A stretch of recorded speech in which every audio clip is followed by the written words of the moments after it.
ուրեմն ասում է մարդը չի կարող մեղք չգործի։ Ապաշխարում ես, ուրեմն մենք բարձրանում ենք եւ հետո ընկնում ենք։ Այդպես է, մեղքի հետ կապված, ուրեմն այդպիսի մարդ չկա, որ աշխարհում ապրի ու մեղք չգործի։ Անհնարին բան է, որ մեղք չգործի։ Ընտուփ ճգնավորները անապատում մեղք էին գործում եւ իրանց համարում էին բազմամեղ։ Տեսներ Սեր Շնորհալին իր հավատով Խոստովանիմի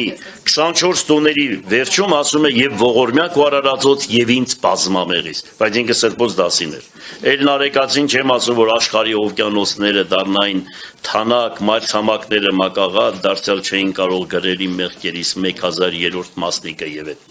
Եթե Արարատ լեռը դնենք կշերկի մի նժարին, իմ մեղքերս մյուս նժարին, իմ մեղքերս կգերազանցե Արարատ լեռին, Գրիգոր Նարեկացին է ասում։ Նարեկ լսի,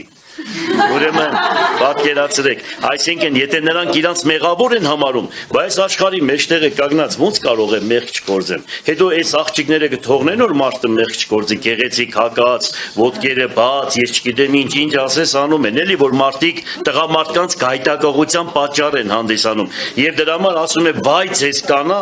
կանանց, որ տղամարդկության գայթակղության պատճառն եք հանդիսանում, հասկացա՞ր, այդ դու է դա սովորի